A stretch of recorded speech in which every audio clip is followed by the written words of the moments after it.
All right, it rained out a bunch. My whole yard's got goat manure all around, which means that the risk of worm larvae being wicked up into the grass in my yard, which is really low, is high. So ingesting more worms, it's contamination. Pasture contamination is really high in the warm, wet, rainy season, especially on ground that's been grazed over, and especially on low forage. So if they're browsing an inch high off the ground, they're gonna be picking up a lot of worms. So it poured out this morning, and I said, you know what? Let me walk them across the street. My house is over there. Let me walk them across the street, let them eat on this brush pile for a while. So I'm out here. In case there's any dogs come along, I'll pop a dog, and they'll follow me. I got my rattle in my pocket. That's a jar full of corn. If I shake it, they'll come running. I don't need a fence. They feel safe with me. I'm their leader. For the most part, they'll go where I take them. I could walk them anywhere up and down this strip. When we get about a mailbox and a half down, they start getting uncomfortable because they've lost their bearings of where home is. So they know where home is. And as long as we're within range of it, they feel okay. When I get outside of that range, the nanny will bolt. She'll head back home, and the whole herd will follow her. So this is good. It works well. I don't have to go very far. I just walk out here. There's a variety of browse. That's what they're into. I figured I was planning to make a video. Here comes a dopehead walking down the road. I was planning to make a video, but they're whining. If I'm trying to make a video while they whine, it distracts me and gets me aggravated. So I had to do this, and I thought, well, who wants to sit and look at my face? You could look at goats eating while I jib-jab. Who really wants to listen to me jib-jab either? I don't know. But I got 750 subscribers. So apparently there's a market for just stupid commentary. And I've got that on tap. Stupid commentary, I've got plenty of it. So what do you want to talk about today? Nothing really all that interesting going on in my life. Or, I don't know, maybe it's really interesting to people who have totally different lives. I had an interesting Tinder experience this morning on the phone. Let's see. Well, I guess I should back up. Last night I had an interesting experience. There was a girl that I spoke to for quite a bit. We had a pretty meaningful conversation by messenger. I don't know, maybe last week. And I had said to her, the last thing I said to her was, like, thanks for being a pleasant distraction. I complimented her on a couple things. Said, thanks for being a pleasant distraction. And she ghosted me. What felt like ghosting. So I'm not going to chase. If you chase, then you're setting yourself up for failure. I think the next day I said something to her in the morning, something polite and pleasant, and never heard from her. So I said, okay, she's ghosting me. I didn't do anything wrong. Hey, quit. I didn't do anything wrong, so I just figured some other guy that's closer, that's more attractive, whatever, she's giving her attention elsewhere. That's fine. That's how the internet dating thing works. And so I'm not going to pine for her or chase her down. That's pathetic. And women aren't attracted to pathetic. So she's got options. I've got options. We both know it. We're both good-looking people, and we can just be adults about it. And a couple days go by, and I said something like, hey, how are you? Just wondering how you're doing. And she responded immediately, and then she said, I have to tell you something that bothered me. And I was like, okay, yeah, what's on your mind? I'm all ears. And she's like, I didn't like that you called me a distraction. She was really genuinely offended about it. And, she was saying my time is valuable. I've got a 3-year-old. I took time away from my daughter to talk to you. And I'm bothered by what you said, and I don't really know how to put the words to it. And I was like, okay, I think I get it. Me calling you a distraction made it seem like I depreciated the dollar value of your time. Your time was important, and I cheapened it by calling you that word, because distraction seems like it's a non-primary thing, even though I was primarily focused on talking with her, and she was primarily focused on talking with me. So I'm like, okay, I get it. Apologize, please forgive me. She was thrilled with my demeanor in that, my attitude in that, and we ended up talking on the phone. We talk on the phone a while. See, here comes a dog. my dogs are getting upset about that dog, but that dog's not going to come near because between me and those dogs, that dog's threatened to come over here. But these are little baby goats, so you never know when a mountain lion or something's going to, whatever. Any threats. My job is to manage the threats so that they can manage the forage. That's my job. They do their job, I do mine. If I don't do mine, they can't do theirs. Just like a husband and a wife. You've each got a role to play and a job to do. So, let's see. Look at this guy standing on his... He can get up pretty high. He's got pretty good balance. I brought him home in a box on my lap. Now he's like 160 pounds. Anyhow, so we talk on the phone, and she wasn't the character that I expected. Not better or worse, just wasn't what I expected. And so I'm getting to know her character. And we're doing the regular back and forth, you know, listening, two-way conversation. And she said something that was a little disrespectful, a little insulting. I answered a question with plenty of detail, and which obviously I'm known for. And she called it like ranting, like, oh wow, you can really talk a lot. You went off on that rant. It wasn't a rant at all. It was just a detailed explanation. And I wasn't animated or upset. It was just who I am. And she insulted that. And I was like, okay, well, that's fine. I'm gonna let you go. Have a good night. She was stunned. She was stunned how quickly I got off the phone with her. And she was like, oh, okay, bye. She was still trying to say, like, nice talking to you when I hung up the phone. I got off the phone. I gave it a few thoughts. Okay, now these goats are getting too far here, so let's try the rattle. They're going up in the neighbor's yard, which I don't want. Come on back. Come on. All right, good babies. Let's go down the street a little. Come on. So she was pretty stunned how fast I got off the phone. And I gave it a little bit of thought and just said, you know what? That girl's not for me. I'm celibate. I'm not allowed to sleep with anybody that I'm not married to because that's what God says, and I obey the Lord in all things. Come on, over here, guys. Nanny. Nanny, this side of the road. Come on. Come on. Come on, this side. Ugh. All right, I'll give you some. Hold on here. Sorry, bear with me. That'll make them stay here. And then they'll forget, once the corn is gone, they'll forget that I've got it and they'll go back to eating grass. I've got this rifle between my nuts. It's empty. It's not empty, but there's no round in the chamber, so I can't shoot my face. So after I give it a few minutes of thought, I just said, I don't have a future with this girl. Yeah, she's beautiful. There's positive things about her, but she's already criticized me for one word that was paid in compliment. She was genuinely offended by one word that was not designed to offend. And then she turned around and offended me on the phone. Very, very disrespectful. And I just said, you know what? I ain't going to be with a disrespectful woman. She's been sick, and I pity the sickness situation, but she's been sick. She's been out of work. She's running out of money. She's got a 3-year-old with really a non-existent baby daddy. And she's really looking for somebody reliable to help take the burden off of her because the stress of her situation is making her sicker. And then she's going to turn around and offend me. My house is paid off. What do you think she's interested in? She's interested in security. She doesn't have security. She's interested in security. She gets offended and then she offends. So there's absolutely no future in this for me. There's nothing in this for me. I marry that girl, she freaking liquidates half my assets someday. So I just, within 2 minutes maybe, went on Tinder, unmatched. I unmatched her. 3-4 minutes later, the text messages start pouring in about, I want to apologize, that was disrespectful, that was rude of me, I'm sorry, I didn't mean to say that. And I was like water under the bridge, and she kept going with the apologies, and I just said, listen, no big deal, I'm not bothered. And that was it. And her and I will never speak to each other again.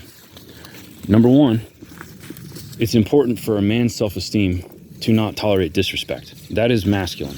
If we don't stay masculine, the women that we attract initially, we cannot retain their attraction in 10 or 20 years.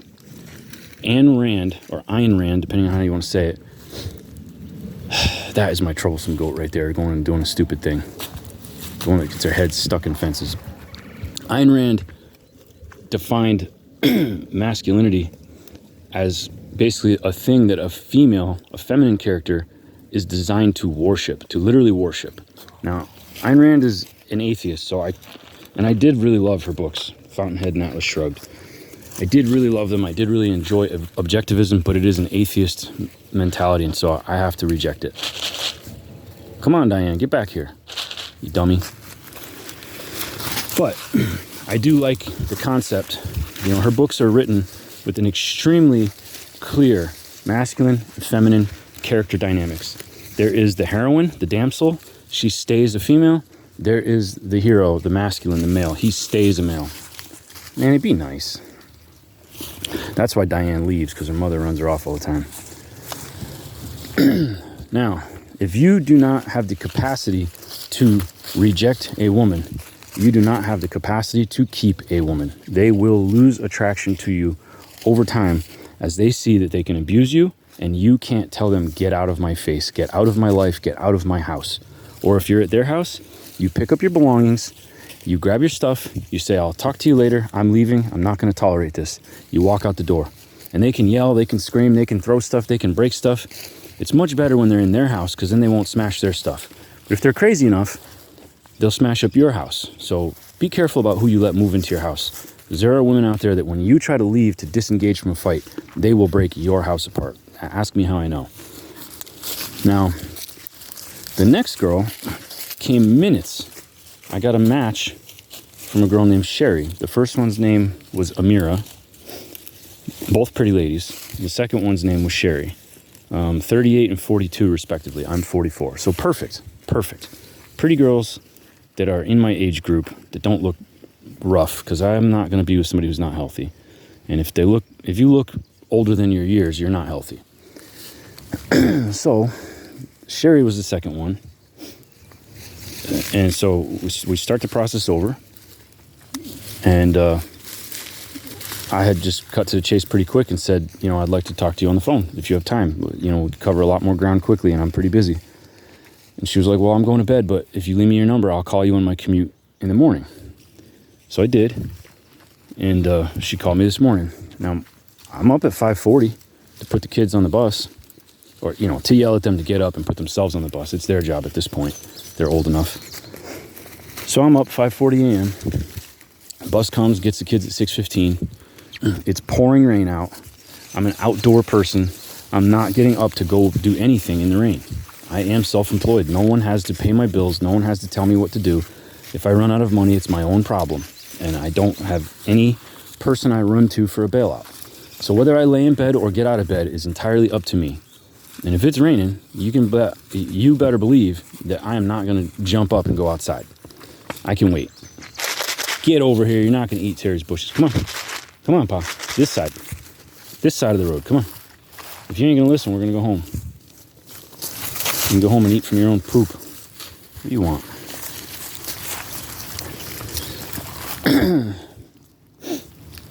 So, I get the call from Sherry in the morning. Diane, you're causing trouble again. Get back here. Get back here, girl. And, you know what? I'm going to walk in the bushes here, and they'll probably follow me. This will help solve the problem. As soon as I give this a rattle, they'll walk into these bushes, and I'll feel better about the road. Because all I need is a car to go by and spook them. If a car goes by, they're all going to bolt. Come on. Come on, I'll give you a taste.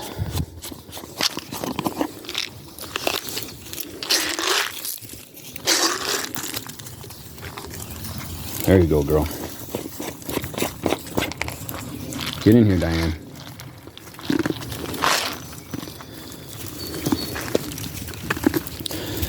Sherry is stuck in traffic on her daily commute, and it only takes her a few minutes to start criticizing that I'm not going to work. She said, "Are you sleeping?"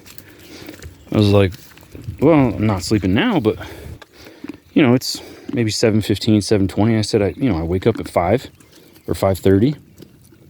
By 6 in the morning, I decide what I'm going to do. If I want to get up, I get up. But if it's raining, why would I get up?" She's like, "You don't work?" I'm like, "Yeah, I work." She's like, why aren't you at work? And I'm trying to tell her, and she won't shut up and listen to me. She won't shut up and listen. So she's assuming that I'm just like every other gamer living off of somebody else. And, you know, she's not going to hear what I have to say. So she chastises me and I chastise her back. You know, we had like a catty exchange, which I think she liked. She was testing me. She was testing me to see if I can put her in her place. I don't think she consciously knows that, but she was a testy woman. A testy woman is looking for a strong-willed man. Testy women, they like cops and criminals. They like a guy that's not afraid to get in a fight. And, which, I mean, look at cops and criminals. They're in fights all the time. Nanny, don't you run off. So, she's getting wanderlust. I see it. She's wanting to go explore. It's time to go home, isn't it? Yep. Let's go head home. So me and that girl have a back and forth and get to know each other. And it didn't take too long for her to say something kind of dumb. Come on, let's everybody. Come on, let's go. Home time, let's go. Come on, Pa. It didn't take her too long to say something dumb. And I checked her on it. And she, I don't want to say she apologized, but she knew she was wrong. She didn't have an I'm sorry kind of spirit. One thing that was nice was that we talked about exes a little bit. And the fastest way to find out if you're dealing with an insecure person is to talk about your ex. Say anything positive, friendly, or discuss that you and your baby mama or baby daddy still have a relationship for the sake of your kids, and you will identify the highly insecure, needy, threatened person that you're on the phone with. And she did not do that because she's sick of that same kind of structure. Come on, get over here, Pa. Hey, come on. I'm gonna actually give you food. Come on. Come on, Nanny. Got him over here, Nanny. Come on. There we go. There we go. Come on, guys. Come on. Here's your reward. There you go. Let me go close the gate. Pa, go eat, fool. Go eat. It's all on the ground, dummy. Hey, Pitty, go. Hey, Pitty. Oh, you're a good baby.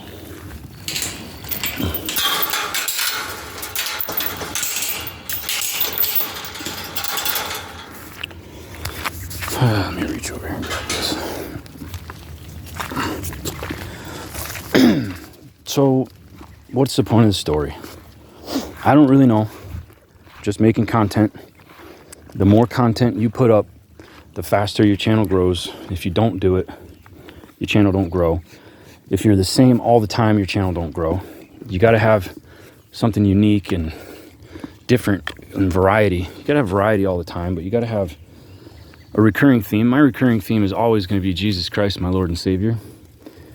And one issue, or the issue, for me, the issue with these two women, they both claimed to know God, but they weren't walking with him. A woman who's walking not with God is going to drag a man who is walking with him away. I don't want to be led away from the Lord. I am the leader. My job is to lead people to him, just like I lead them goats to greener pastures and to safety and good water. They trust in me. They hear my voice. They know my call, and they come to me because they know coming to me is what's good for them. Where would I be if I let those goats lead me? I'd be off in the woods trying to track them down. And as men, as insecure men, we're generally insecure from childhood wounds that we don't know how to access, understand, and manage or heal. So insecure men, they're not, what they do is they acquire all of the features that make them look established, secure, dominant, and capable leaders. But it's just a veneer. The big muscles, the sleeve tattoo, and the Harley, and you know, the logger boots and the whatever. Whether it's the shaved head or the ponytailed, freaking braided beard. It's the different areas. It's gonna be different things. Big buck knife hanging off your waist. Yeah, you might be a brute with dudes, but if a woman's telling you what to do, you're not staying there. You don't have to be married to a dude. Yeah, a dude might fear you, but does your wife fear losing you? A dude's supposed to fear combat with you. A wife is supposed to fear divorce from you. She's supposed to fear losing you because she knows that she's got the guy that is designed to steward and lead and protect her. If you can't tell some low-hanging fruit floozy no, then you can't manage that girl at the top of the tree.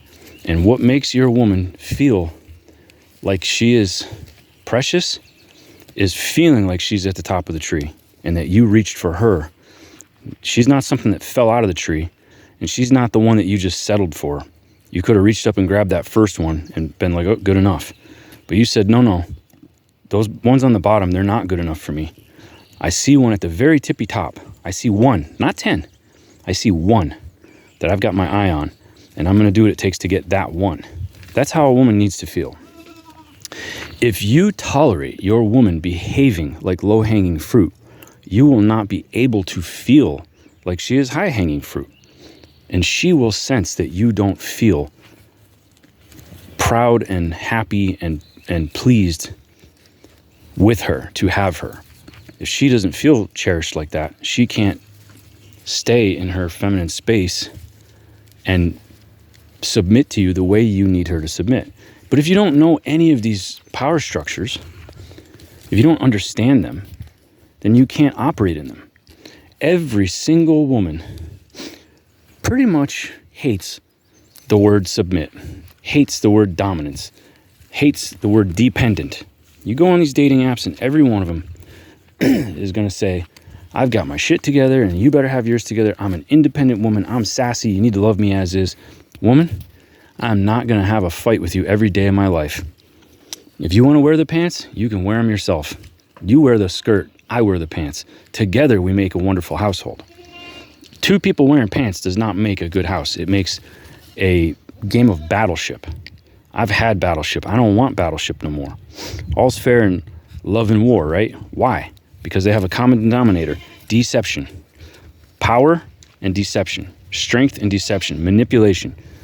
There's a common denominator in love and war. But that's Satan's version of love. True love is a submission, a mutual submission, and a leader-follower role where both people in this marriage submit to a true leader, and that leader is their creator. If this message has moved you in any kind of way, please like, comment, share, subscribe. Interact with me. If you hate me, please cuss me out. Cuss me out in the comments. I'll pray for you. If you know somebody that needs this message, send it to them. If you've got a girlfriend that cannot stop getting dickmatized and jumping in bed with all the wrong men who break her heart, send her this. If you got a buddy, a brother, a cousin, a friend that is trapped in nice guy hell, friend zone hell, and he cannot get the woman that he pines for, send him this. He needs to learn how to tell her, get out of my life. Hey, I'm not going to be your emotional tampon. Every time one of those dirtbag guys cheats on you, you call me crying. I don't have time for your bullshit anymore. Either you make time for me to be your man, or you stop calling me with your bullshit. I'm not your emotional tampon anymore. That is how your nice guy friend will have a girl he couldn't have suddenly be attracted to him. If she calls you only to cry look for a shoulder to cry on, for emotional support, you need to cut her out of your life. Once you do, then she'll call you saying, hey, are you busy? Do you want to hang out? Do you want this? Do you want that? And then you need a handful of ingredients, but primarily flirty sexual tension. The man's job is to create and maintain a flirty sexual tension. And the way he can get her the best is to deny her sex. Flirt with her, tease her, suggest it, and then say, no, you can't have it, and back away. That will make the woman pursue you. But you want a wife for the rest of your life, a happy marriage, you have to maintain that your entire life. Every woman that would say, I hate the idea of being dependent on a man, I hate the idea of submitting to a man, every one of them fiddles their skittle when they read 50 Shades of Grey. And you know what that is? That's a dominant, submissive power structure. It's just that it happens to be a good one. Kick that around. Thanks for watching. Praise the Lord and God bless you.